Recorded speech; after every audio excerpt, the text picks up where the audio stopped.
ഹരേ കൃഷ്ണ. ഇനി നമുക്ക് 9ാമത്തെ ശ്ലോകം നോക്കാം. ഗോപ്യശ്ചാകർണ്യമുദിതാ യശോദായാഃ സുതോത്ഭവം ആത്മാനം ഭൂഷയാഞ്ചക്രുർവസ്ത്രാകൽപാഞ്ജനാദിഭിः.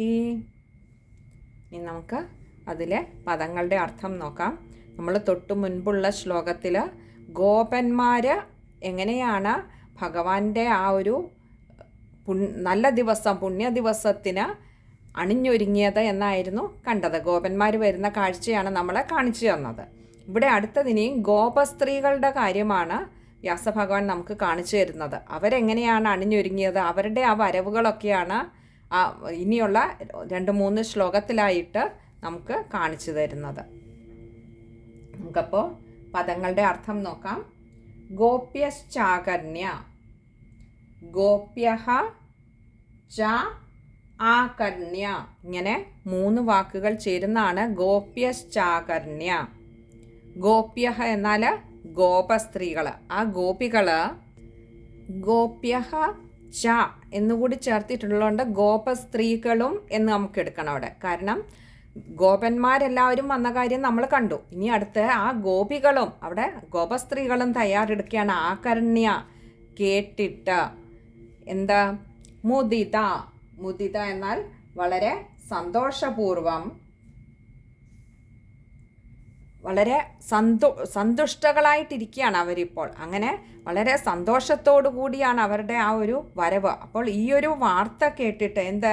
യശോദായാഃ സുതോത്ഭവം. യശോദാദേവിയുടെ സുതോത്ഭവം, ആ ഒരു പുത്ര സൗഭാഗ്യം. യശോദാദേവിക്കും നന്ദഗോപർക്കും ഒക്കെ ഇത്രയും പ്രായമായിരിക്കുന്നു. അങ്ങനെ അത്രയും വയസ്സായ ഒരു സമയത്താണ് ഇവിടെ യശോദാദേവിക്ക് ഒരു പുത്രനുണ്ടായിരിക്കുന്നത്. ഇങ്ങനെയുള്ള ആ ഒരു പുത്ര സൗഭാഗ്യം യശോദാദേവിക്ക് ഈ ഒരു പ്രായത്തിൽ ഉണ്ടായി എന്നറിഞ്ഞപ്പോൾ ഗോപസ്ത്രീകൾക്കൊക്കെ അത്യന്തം സന്തോഷമായി. അങ്ങനെ അവരാകട്ടെ ആത്മാനം എന്നാൽ തൻ്റെ ദേഹത്തെ തന്നെ ഭൂഷയാൻ ചക്രുർ വസ്ത്രാകൽപാഞ്ജനാദിഭി. ഇവിടെ ഭൂഷയാൻ ചക്രുഹു വസ്ത്രാകൽപാഞ്ജനാദിഭി, ഇങ്ങനെ 2 വാക്കുകൾ ചേരുന്നതാണ് ഭൂഷയാൻ ചക്രുർ വസ്ത്രാകൽപാഞ്ജനാദിഭി. ഭൂഷയാൻ ചക്രുഹു എന്ന് പറഞ്ഞു കഴിഞ്ഞാൽ അവർ അലങ്കരിച്ചു, അതിനെ വളരെയേറെ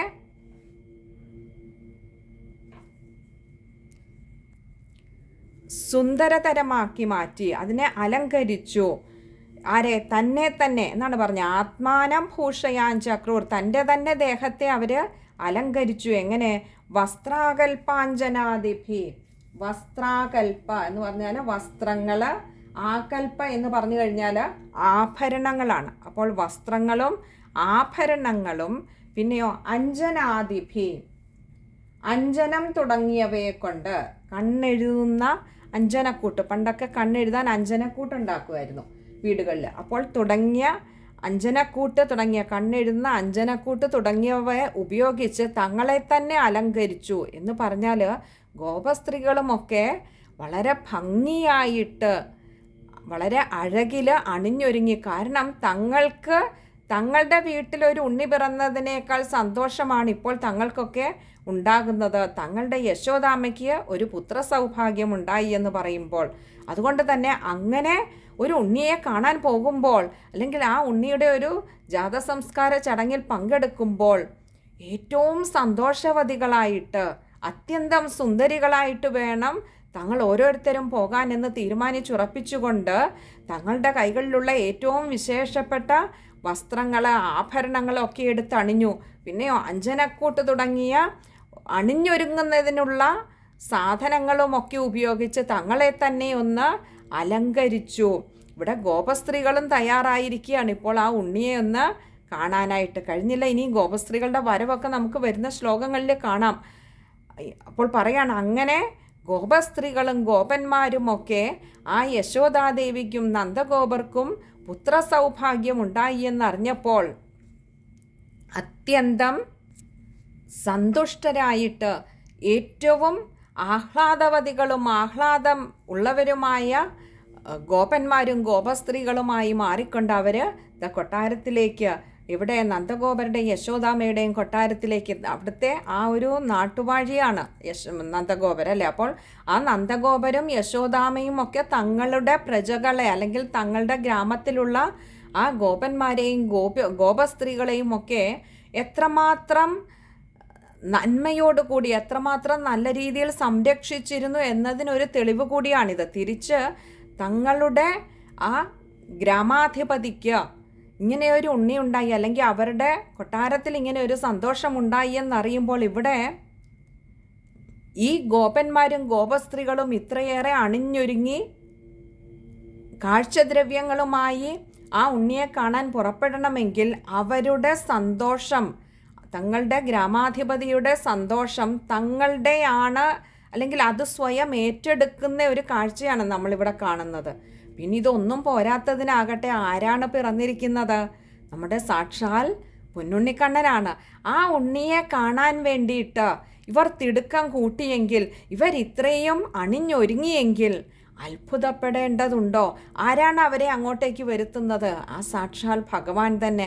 അങ്ങനെ ആ ഉണ്ണിക്കണ്ണനെ പോയി കാണാനും വേണ്ടിയുള്ള ആ ഒരു പുണ്യം ഈ ഓരോ ജന്മങ്ങളോടും ഒപ്പമുണ്ട് എന്ന് ഭഗവാന് നന്നായിട്ടറിയാം. അതുകൊണ്ടാണ് അവരെയൊക്കെ ഈ കാഴ്ച കാണിക്കാൻ, ഈ വിശ്വം മുഴുവൻ നിലകൊള്ളുന്ന ആ ചൈതന്യം ഒരു കപട മാനുഷ ബാലനായി ഇവിടെ അവതരിക്കുമ്പോൾ എൻ്റെയോ ഈ ഒരു ബാലഭാവത്തെ, ഈ ഒരു ഉണ്ണിയായിരിക്കുന്ന രൂപത്തെ ആ ഗോപസ്ത്രീകളും ഗോപന്മാരും ഒന്നും കണ്ടോട്ടെ എന്ന് ഭഗവാൻ തീരുമാനിച്ചത്. അങ്ങനെ ഇവരാകട്ടെ ആ ഓടി വരുമ്പോൾ ഉള്ളിൽ തോന്നിയ ആ ഒരു അതിയായ ആനന്ദം, തള്ളിപ്പുറപ്പെടുന്ന ആ ഒരു ആനന്ദമാണ് ഉള്ളിൽ. അങ്ങനെ നിറഞ്ഞു കവിയുകയാണ് ആ ആനന്ദം. ആ ആനന്ദം അവർ തങ്ങളുടെ ഓരോ അണിഞ്ഞൊരുങ്ങലിലും തങ്ങളുടെ ഏറ്റവും മികച്ച വസ്ത്രാഭരണം കൊണ്ട് തങ്ങളുടെ തന്നെ ശരീരത്തെ അലങ്കരിക്കുന്നതിലൂടെയും അവർ കാണിക്കുകയാണ് പ്രത്യക്ഷത്തിൽ അവരുടെ ആ ഉള്ളിലുണ്ടായ ആനന്ദം. അല്ലെങ്കിൽ അവരിപ്പോൾ കണ്ടിട്ടുകൂടിയില്ലാത്ത, കേട്ടറിഞ്ഞപ്പോൾ തന്നെ അവരുടെ ഉള്ളിലേക്ക് ആ ആനന്ദം അങ്ങനെ എത്തുകയാണ്. അപ്പോൾ കാതുകൾക്ക് പീയൂഷമായി വർത്തിക്കുകയാണിപ്പോൾ യശോദാമ്മയ്ക്ക് ഒരു ഉണ്ണിയുണ്ടായി എന്ന വാർത്ത. ഇനിയും അത് കണ്ണുകൊണ്ട് നുകരാനുള്ള പുറപ്പാടാണ് ഈ ഗോപന്മാരുടെയും ഗോപസ്ത്രീകളുടെയും. നമുക്ക് ആ ശ്ലോകം ഇനി ഒന്നുകൂടി ഒന്ന് നോക്കാം. ഗോപ്യശ്ചാകർണ്യമുദിതാ യശോദായാ സുതോത്ഭവം ആത്മാനം ഭൂഷയാഞ്ചക്രുർവസ്ത്രാകൽപാഞ്ജനാദിഭിഃ. ഇനി നമുക്ക് ആ ശ്ലോകം വായിക്കുമ്പോൾ ശ്രദ്ധിക്കേണ്ട കാര്യങ്ങൾ, ആദ്യത്തെ പാദത്തിൽ യശോദായാഹ്, അവിടെ ഒരു വിസർഗമുണ്ട്, പകുതി ഹകാരം ചേർത്ത് വായിക്കുക. അതുപോലെ രണ്ടാമത്തെ പാദത്തിൽ ഭൂഷയാഞ്ചക്രുർ വസ്ത്രാകൽപാഞ്ജനാദിഭി, അവിടെയും ഒരു വിസർഗമുള്ളത് ഹകാരം കൊടുത്ത് തന്നെ വായിക്കുക. പിന്നെ അടുത്തത് ആദ്യം തൊട്ട് നോക്കിയാൽ ഗോപ്യശ്ചാകർണ്യ, അവിടെ ആകർണ്യ ആയതുകൊണ്ട് തന്നെ ഗോപ്യശ്ചാകർണ്യ, അവിടെ അകാരം ഒന്ന് നീട്ടിയെടുക്കുക. പിന്നെ അടുത്തത് രണ്ടാമത്തെ പാദത്തിൽ വരുമ്പോൾ ഭൂഷയാഞ്ചക്രുർ വസ്ത്രാകൽപാഞ്ജനാദിഭി, അത് ചേർത്ത് തന്നെ വായിക്കണം. രണ്ടാമത്തെ കാര്യം വസ്ത്രാകൽപ, ആകൽപ ആണ്, അവിടെ അകാരം നീട്ടിയെടുക്കുക. അതുപോലെ വസ്ത്രാകൽപാഞ്ജനാദിഭി, അഞ്ജനാദിഭിയാണ്, വസ്ത്രാകൽപാഞ്ജനാദിഭി. അതുപോലെ അഞ്ജന ആദിഭി, അവിടെയും അകാരം നീട്ടിയെടുക്കുക. ഇത് ഇത്രയും കാര്യങ്ങളാണ് ആ ഒരു ശ്ലോകത്തിൽ ശ്രദ്ധിക്കേണ്ടതായിട്ടുള്ളത്. ഹരേ കൃഷ്ണ.